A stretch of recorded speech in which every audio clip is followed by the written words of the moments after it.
my name is Marcus. I'm the compiler of a collection of therapy quotes entitled 1001 Windmills of the Mind, a collection of advanced self-help quotes taken from what's often called the psychodynamic or the psychoanalytic perspective, which long ago, as I understand, was referred to by some, or perhaps many, as philosophical medicine or narrative medicine, all in the general spirit of knowing ourselves.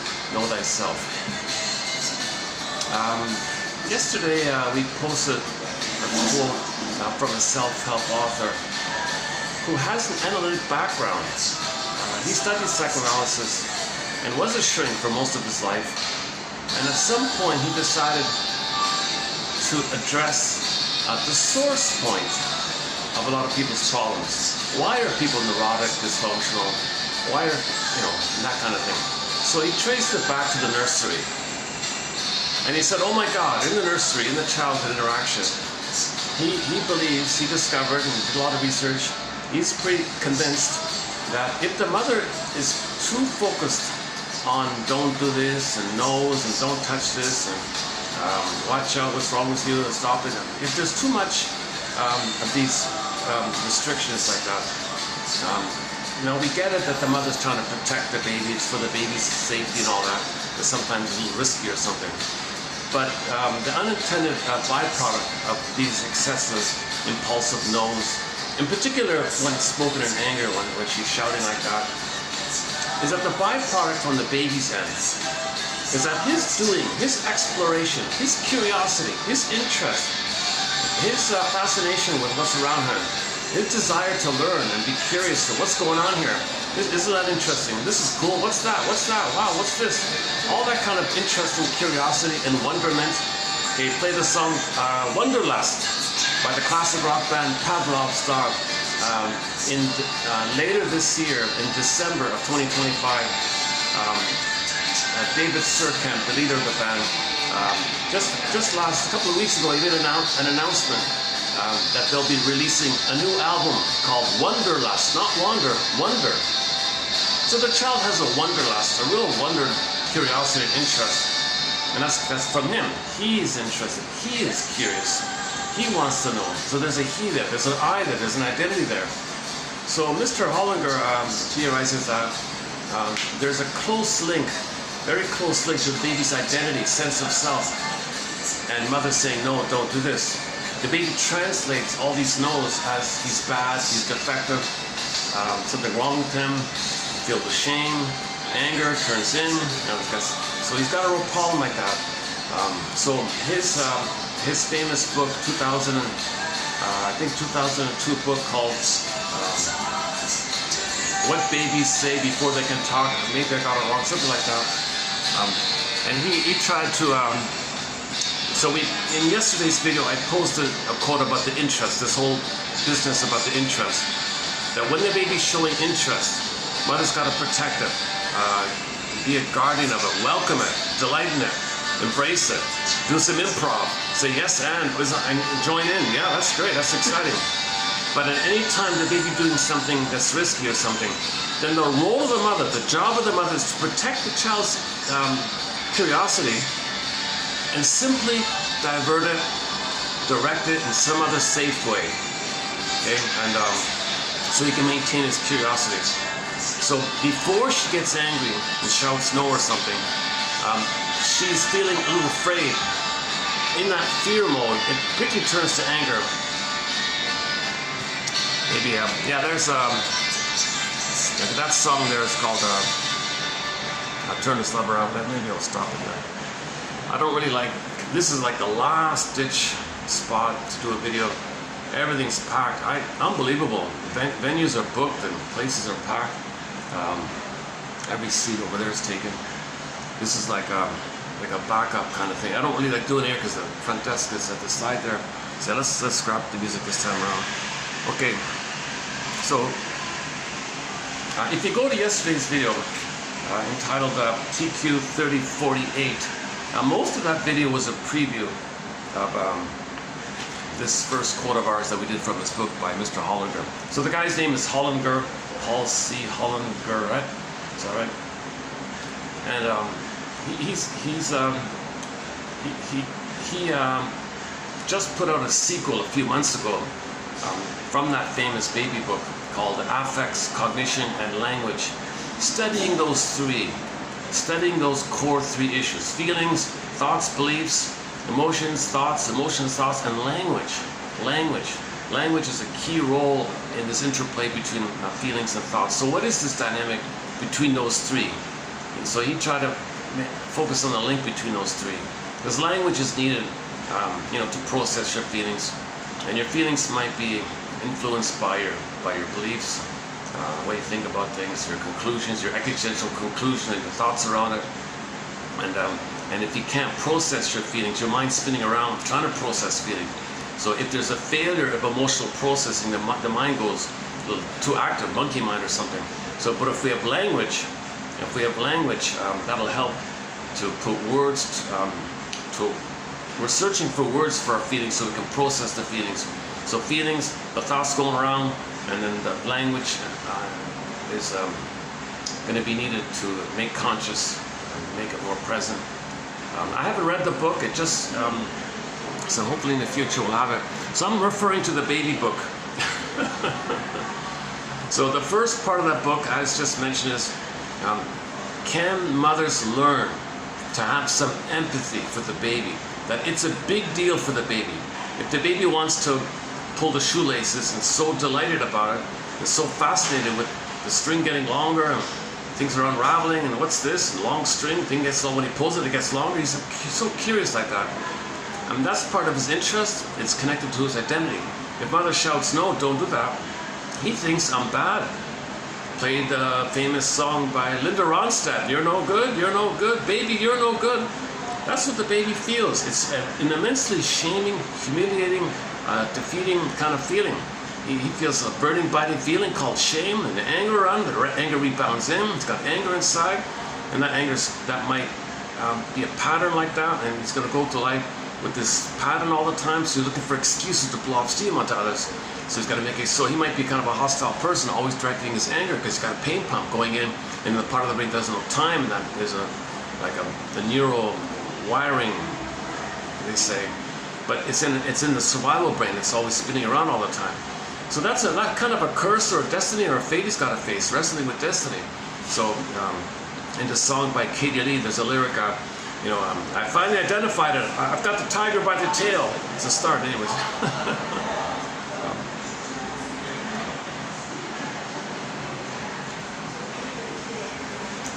Actually, the example was the mother wrapped a gift for somebody, and she spent a lot of time making the bow just right and all this, and wrapped it up and all this, and the kid wanted to pull, was starting to maybe like begin to pull the ribbon, and so pause here. Now what the mother did was step in and say, isn't that fascinating, isn't that interesting that when you pull the ribbon like that, it kind of, the thing gets longer like that. It's kind of curious like that. Just like here. Let me show you. Let me show you some more of this. See these shoelaces here? Go ahead, pull these shoelaces. It's kind of the same thing like the ribbon. And you see how you can pull the shoelaces? So she didn't mind if the kid would play with the shoelaces, but she didn't want the child to wreck the ribbon or something. So it was a harmless. It's maybe it's a trick. Maybe it's a slight, little disappointment, but it's nothing compared to the alternative of her shouting, don't do that, don't touch that, how dare you, I just throw all the time, don't you respect me, you're being naughty, you're being mean. Oh my God, what a barrage like this. The child just click, and thinks, oh, I see, I'm bad. And he thinks, the baby thinks there's a song on the speakers shouting, you're no good, baby, oh my God, right? I've never understood why that song, musically it's a good song and all that. I've never personally understood why that song is on the airwaves so much. Okay, we get it, she's angry at the fellow, you're no good, you're a playboy, you're no good, we get it like that, but at the same time, it's maybe the singer, whoever wrote that song, maybe they're trying to convey this feeling that they feel bad. So you're no good. That's what my mother told me. But no, the mother just said, don't touch the ribbon. Then she, oh, I'm no good. She said, baby, I'm no good. Baby, you're no good. Oh my God. So Mr. Hollinger is trying to make a make the case and spell it out very clearly. Don't think this is like nothing. Oh, this is fluffy stuff here. Give me a break, seriously. No, if you keep saying that to the kid, don't touch this, don't do this, especially when there's anger. If it's consistent, a lot of no's like that. Mother's OCD, control freak, no, whatever. The child's going to conclude with this. He feels no good. He feels bad like that. So he quoted somebody saying that the mother's NO turns to the child's BAD. The NO, you add a letter, flip it, it's BAD. So you add a letter. It's just some way to remember it. So again, the goal is the mother is meant to catch herself before she gets angry and delight and celebrate in the child's curiosity. Isn't that interesting what you're doing? Isn't it interesting how this thing works like that? That's fascinating. I love how you found out. Isn't it great? Yeah, I see how great it is, and you found it. That's awesome. And then do like a little improv, and it works with the shoelaces. Here, come on, look at the shoelaces, kind of thing. So I mentioned the main example given in yesterday's video about the kid opened the fridge and the milk spilled on the floor like that. So the mother came over and said, hey, isn't it amazing that milk can like flow like that? Here's another interesting thing. I'm going to put some paper towel over the milk. Watch how the fibers in the paper towel kind of absorb up. It kind of like sucks up the milk. Like, isn't it interesting? Isn't it cool? Baby's going, yeah, you're right. This is really kind of curious. This is really fascinating that the milk can get sucked up into the little cloth or the paper towel like that. So he was he wasn't punished. So he's having a chance to develop some new interests, some new learning, some new knowledge, some new curiosity. So she was kind of feeling it like that. And then and so everything was okay. And then the mother did a Columbo. So after the mother said, okay, so okay, I'm gonna, everything's okay here. So the paper towel absorbed all the milk. That's interesting, isn't it? Yeah, it is. Yeah, cool. Oh, just one more thing, by the way. If you ever need help lifting a heavy carton like that, there's help around. Just ask it. You'll be fine. We'll help you like that. So the mother can do these simple little things. It's a huge ounce of preventative medicine. It's a huge ounce of preventative medicine. An ounce of. We all know the phrase, right? An ounce of prevention is worth a ton of cure. Because if she doesn't do that preventative thing, she doesn't give the baby a positive emotional interaction, a positive sense that the baby can have his interest. Remember, his interest is his identity. So if the mother says, okay, I like how you're learning, the baby thinks, oh, you like me. That's right, I like you. I love your curiosity. Oh, you love me. That's right. You're okay with my curiosity and all my questions. That's right. Then you're okay with me. That's right. So there's a link between the baby doing. Baby can't parse out his doing and his being.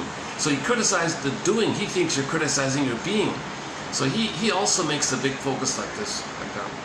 So for more on this point, check out the last video about the milk anecdote and also the ribbon anecdotes in there. And I read out a lengthy quote about it. So I won't redo it here. So it's there for your reference. So again, go to 3048 for a discussion on it. Then the swan place. Actually, we didn't see the swan. Oh, we saw the peacock. Oh, yeah, we added a new companion. We added a new companion animal to this collection. The grieving peacock.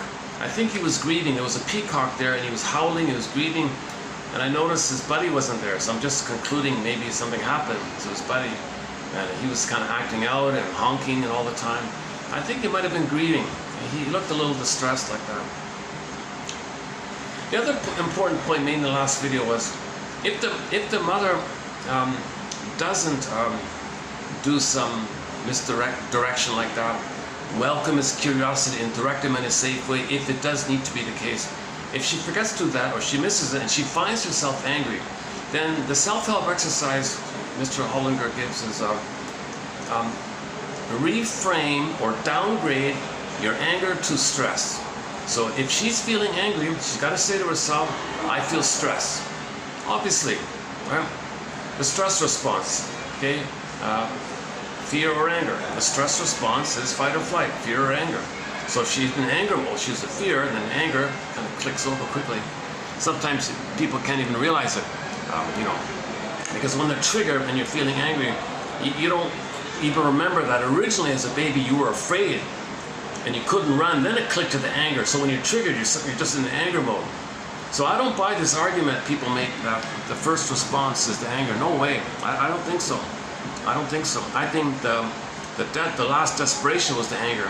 But when you're triggered, the anger's frozen there, so the anger comes up. But originally, underneath it was the fear first. The baby would like, if the baby thinks the mother's a little edgy or something, he's maybe a little scared already, right? That's fear. But there's too much fear. He can't go anywhere. He can't run. He doesn't have motor skills. He can't ask for help. He can't go anywhere. So he's kind of afraid originally. I can't go anywhere. Then all that fear, cortisol, adrenaline, the amygdala is pumping out cortisol. Go, run, take off, go, go. Baby can't go anywhere. So, and then with the surplus adrenaline, then he's kind of cornered, so to speak. Then it turns into anger. But obviously the baby can't fight with the mother, can't control the mother, make the mother be a loving mother. He can't use that kind of anger. So it ends up in fantasy land. Now he's got all these fantasies, and they're kind of angry-based fantasies. Right? So he's in a kind of anger setup, following the fear, clicking over to anger, and it's in his mind like that, the fantasies. So later on, if anybody's triggered, just in general, if anybody's triggered, they're going to feel angry already, right? Because that's what's sort of, we don't remember the click over from fear to anger. We're just in an anger mode. So when you're triggered, you're kind of like a little bit angry already. And maybe you do recognize the fear and anger at the same time. Maybe, yeah, that's true. It's not all triggers make you think you're angry. Some triggers just make you afraid, right? Like the startle. Well, let me give that some thought. To tell you the truth, I've never looked into this issue. I've just assumed that in the stress response, first is flee. If he can't flee, he's cornered, then it goes to anger. That's like the desperate kind of thing. It's not our natural. Anger and hate and hostility and fighting, this is all not natural. This is a perversion of our life force. Where our life force is meant to live and love. That's the natural state. Live and love. The polarity is I'm okay, you're okay. Like the sun warms us. That's a natural warm thing that's going on. But if the baby's traumatized and his life force can't reach the mother, okay, and then mother blocks it like a river rebounding in, the L-I-V-E becomes destructive, E-V-I-L, now it's going back in. Now the hostility towards the mother is going in on himself, go on to others, stand up for the mother. That's a perversion. It wasn't meant like that. It was quote unquote man-made. Trauma makes that. He wasn't born like that. He has assertion and confidence. That's a different thing. We're talking about hostility. Play the song "Repressed Hostility Blues" by K.D.D. I've been talking about K.D.D. recently because we just added our 5th song by the folk singer K.D.D. on our soundtrack. So I've discussed it a fair bit already. So I'll just list the title of the songs. It must be something psychological. It's really quite explainable. Shrinker man, wise me up if you can. I've been on one of those complex tours. I want to give it to you and make it yours. Just a fantasy that she wishes healing could be so easy, like fixing your car. It's just a little parody like that. Properly loved. She laments how she wasn't properly loved because she was improperly loved. Repressed hostility blues. It refers to the protagonist who's a bully or a narcissist, and he's got no one around to shame and mock and ridicule, so he's got the repressed hostility blues. He feels sad, there's no one to mock. And then the 5th song, it's a tough one. I just want to paraphrase it. It's about the unconscious wish to feel what you felt so you can feel safe with the mother, but the mother gave you pain. So the unconscious wish to feel disappointed or pain or unhappy. So the unconscious will to fail like that. So I did explain that song a fair bit. It's linked to our topic on Edgcumbe Burger's theory about self-defeating behavior. Because we have conscious wishes, right? We all know this. So you might have a conscious wish, but why didn't it work out? Well, there might have been an unconscious wish for it not to work out. Why would someone have an unconscious wish for something not to work out when they have a conscious wish? Well, why is the unconscious wish stronger than the conscious wish? That's the iceberg metaphor. If there's a pain in the unconscious, that wish, that drive, it's urgent. It has a stronger force like that. So we talked about this kind of thing. So we talk about the libidinal. Okay, no. It takes me an hour to run through that. I think I did an okay job with it in previous videos.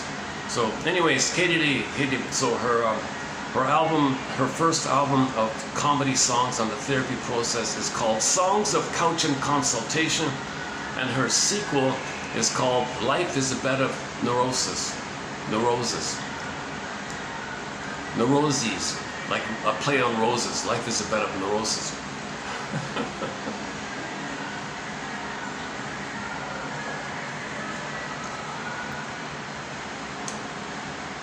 Oh yeah, so that self-help exercise on yesterday's discussion was, if the mother wants to calm down and think about things, she can just identify that she's angry, put words to it that she's angry or she's feeling upset. If she doesn't, the anger might increase and she feels rage and she might act out and the harm is in there. My goodness, so you want to catch before that. So like the song said, you want to turn things around kind of thing. So the way to turn things around, to get back to normal, get back to health kind of thing, she's got to reframe and identify that anger is an expression of unmet needs. Okay? Now unmet needs, there's a lot of stress involved. That's the stress response. So you can also say anger is an expression of stress. The stress is there because originally the mother had needs as a child, they were not met. She felt scared and afraid, a lot of stress. So they're all linked like that. So somehow translate or interpret, the mother's meant to translate or interpret her anger. A, she's triggered old childhood fear. Old childhood fear, name it. Fear of being abandoned, fear of being criticized, whatever it is. Fear of connection, fear of separation, mother's not going to be around. The confusion that mother told that she's no good. When all she said was don't touch that, she thought she was no good. That's called shame. So she feels this burning, biting feeling called shame. Defective, no identity. Oh my God, obviously there's pain there.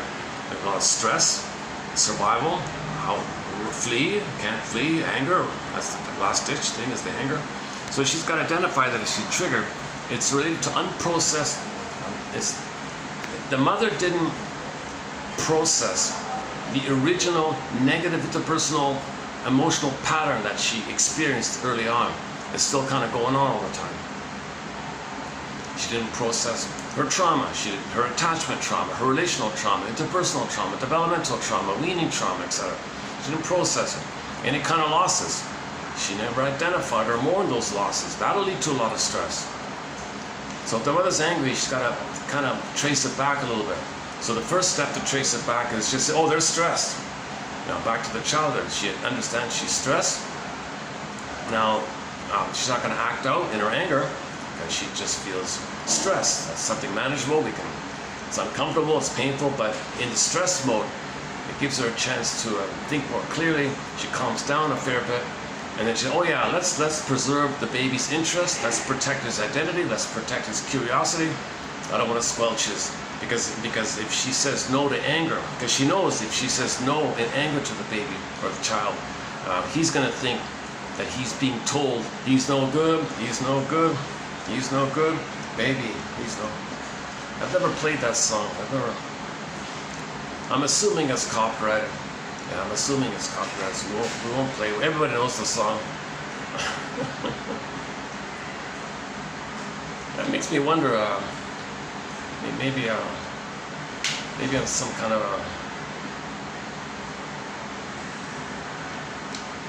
yeah, let's look up the lyrics of that song one day. If she's saying to the fellow, you're no good, she's angry. She's very angry like that. She's just directly saying, you're no good. She didn't say, I'm angry at the thing you did. When you did that, I feel angry. she didn't make an I statement. She'd say, when you did that thing, or when you said that thing, you didn't follow through, you didn't, whatever. I felt angry, and I feel angry. So she didn't make an I statement.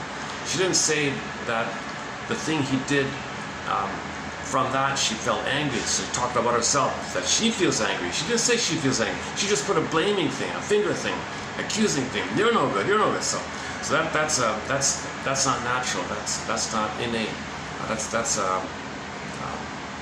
That comes from pain. It comes from hurt. So the anger comes from hurt. Anger is a shield or a cloak or a bow and arrow for your hurt and your sadness and your fear. Play the song called Self-Saboteur by the band Delirium. Look up the band Delirium's, look up their song called Self-Saboteur. Excellent lyrics, good song. And we'll play it here.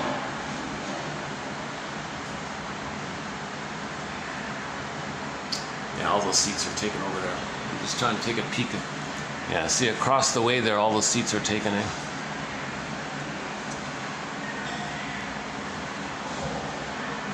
I don't get much lighting here. It's going to get dark soon too. This will be a much shorter video. I wasn't planning on doing one, but I thought, what the hell, I got a little bit of time here. Let's do it. So this is a short one. He writes clearly. It's from a self-help book. This so it's breezier and easier. Like that. So was that a So I try to just give a partial summary of here it is here yesterday. So yesterday we ran through this thing about the interest. This one here, we ran through it. So or if you want to read it directly, go to TQ 3064. 3064. You'll find it there. It begins with there are many times when, and go on. And there's the talk about the rhythm. Shoelace. No turns into bad. Mother says nobody thinks he's bad. And the self-help. Actually, yeah, okay, I think we covered it. So I want to just kind of, I just want to basically kind of continue. So what's now going to be attempted, I guess, a part 2 or a follow-up of yesterday. Okay, so this is, let's see, what is it again?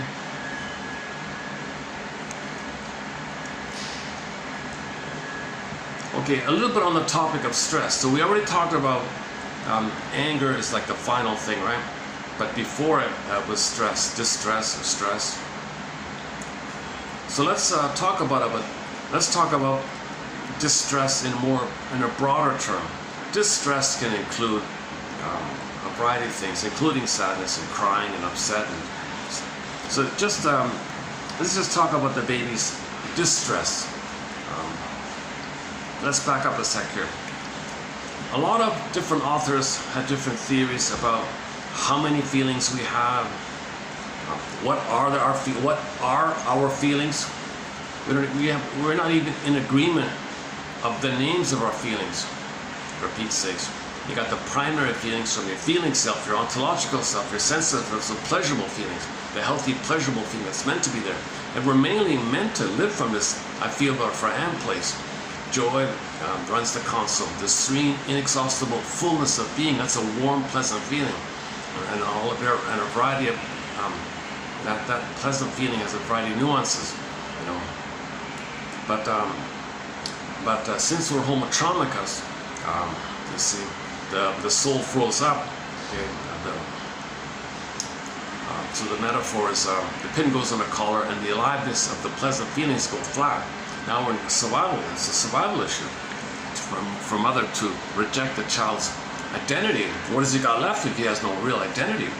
He's just a survival mode. He's just always in the survival mode. He's going to be very hyper alert, hyper vigilant to all the stress related to the survival mode, fear, anger, and all the related shame and disgust and envy and greed. And he's more so. Yesterday, that point was made that the reason we're more familiar and we refer to negative emotions more because that's all related to survival. So we're more alert in that kind of area. And since our soul is frozen, okay, so Rapunzel's in the tower, Snow White's in that box, the princess morphed into a fox and ran away, or morphed into a bird and flew away. Now Miss Core got pulled down. Joy and sadness in the Disney film Inside Out got zooped away. So and then Pin goes on color, we feel flat. So that means there's a pain so utter. We're numb to it. It's a mercy. So we're numb to it. There's a numbing effect. But our energy's dealing with this trauma with the mother. Mother, you betrayed me. You failed me. You used me. You said all these no's to me. And maybe you thought I should take care of you. What kind of entitlement do you have? How angry are you to think you're entitled to use me to take care of you? So the mother might have been very angry, wasn't emotionally available to meet the baby's needs, because it triggered what had happened to her. She doesn't want to be reminded of what happened to her. Her seeing the baby have needs for interest. The baby mother's thinking, hey, wait a minute, when I was a baby I had interest and I was her. I'm being reminded of this. So she wants to squelch the baby's interest to not be triggered of how she felt once upon a time when she had interest originally. So she might be very angry like this. So we're getting on here. So he does an interesting thing. He thinks there are 9. He goes with the 9 theory. There are 9 kind of basic, like right at birth kind of thing, like inborn, like right from the get-go. And you think this universe, you can find it on all babies, right? So you can take a baby from any place, any time, and you'll find facial expressions that are all the same of these 9. So the 9 are disgust and dis-smell. But when he says disgust, he means distaste. So when a food is disgusting, he means the taste is repelling, it's not good for you, or the bad taste, whatever. So all babies will show some disgust. In the Inside Out 2 film, the baby, Riley, or was it the baby? She wasn't ready to eat broccoli. So he saw the disgust because of her digestion. She couldn't handle it. It's too much for her. It's too early to eat broccoli. So she had to reject it, repel it. So taste related helped her to know it's no good for her. It's too much for her, so she had disgust. And this smell is sort of related to odors, sort of related. It might be dangerous. So you start off with distaste and dis-smell. Okay. So that's like a physiological kind of basic kind of. Those are kind of easy, right? All right.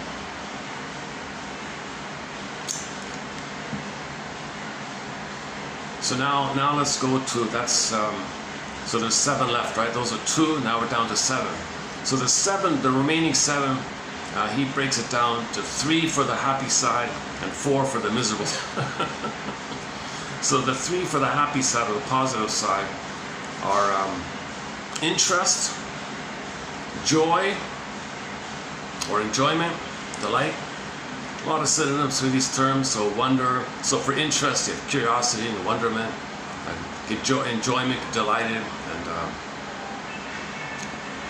maybe excited or something. Joy. And the third pleasant one is surprise. I don't know. If the baby gets a birthday gift, surprise. He's happy. There's a little different kind of thing there.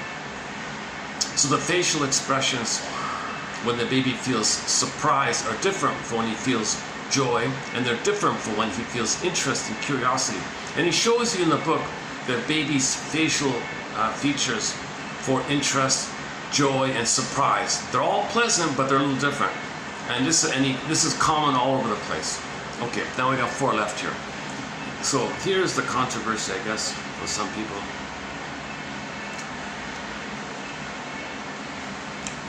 Okay, so fear and anger, for sure, it's going to be there. Obviously, stress response. Your identity, it's called shame. And instead of saying sadness, he used distress. He's crying, he's upset, he's sad.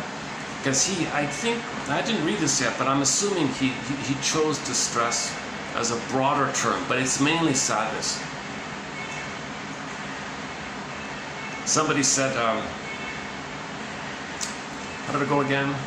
Sad, afraid, sad, mad, afraid, bad, ashamed. I forgot. And likewise, if you take a baby when he's distressed or sad, you can see the facial features. If he's angry, you can see it like that. If he's afraid, fear, likewise, and shame. Oh, yeah, right, okay. And likewise with the distaste.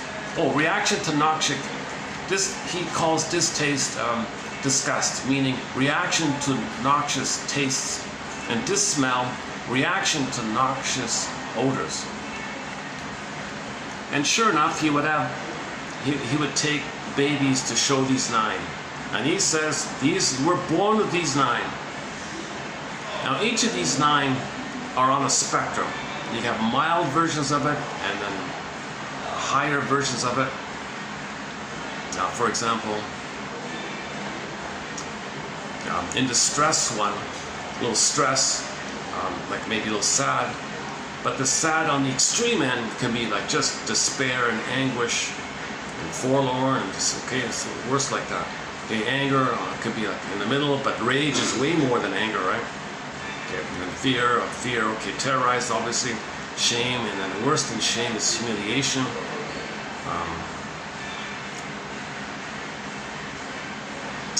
For the enjoyment one, there could be like full-on joy, like a real joy like that, he said. What's the other one here? Interest the highest level of interest is excitement or a huge enthusiasm, like immense enthusiasm. I'm so excited about it, I'm so enthusiastic about it. So you're interested, you're curious, on the spectrum, you're enthusiastic. I'm enjoying this, so I got real joy. Okay, surprise. Oh, the surprise one, he puts here startle. Now this confused me. He thinks surprise is on the positive end. The highest surprise would be startled. That's not going to be positive anymore. If anybody's startled, I don't see how he has that in the camp on the positive feeling. So that's a question mark for me there. I'll read it later. Distress, anguish, okay. Anger to rage, okay. Fear to terror, okay. Shame to humiliation, okay. And interest to excitement, okay. I would have put enthusiasm there. Interest to enthusiasm, excitement. Is there more interest in enthusiasm, or is there more interest when you're excited? Yeah, maybe he's right, maybe excited. Let me just read the quote here. 9 categorical inborn affects have been identified, although there remains scientific controversy about the exact number. For example, this guy and that guy and this guy and this one and that one and so on. He lists it there. Okay, so the 9 are interest, so 3 on the positive, interest, enjoyment, surprise. So you got 3 there, right? So 3, and then 4 on the unpleasant one, the stressful one. Okay, stress or distress, fear, anger, and shame. And then more like the biology one, I guess, distaste and dissmell. But he calls distaste disgust. So when he uses the word disgust, he means distaste. And in the distinct film, they use the character disgust, meaning distaste. It's disgusting, eating the broccoli, yuck, you know. And they addressed this issue in Inside Out 2 because they were planning to put a new character called Shame. So they didn't put it in, but so if they did, then there'd be shame and disgust as separate characters, to make it clearer. The affects operate on the continuum from high to low. Okay, we said this already. All right. And each affect has its own facial, bodily, and vocal manifestations. Look at that, right? So you can see it in the baby's face, the body, and the vocalizations. And I'm assuming the tone is going to be in there as well. So you can probably tell from a person's tone of voice what they're feeling, the feelings. So our 9 feelings also have a facial, bodily, and vocal component to it, or there's a manifestation. From those 9, there's going to be those 3 manifestations: facial, bodily, vocal.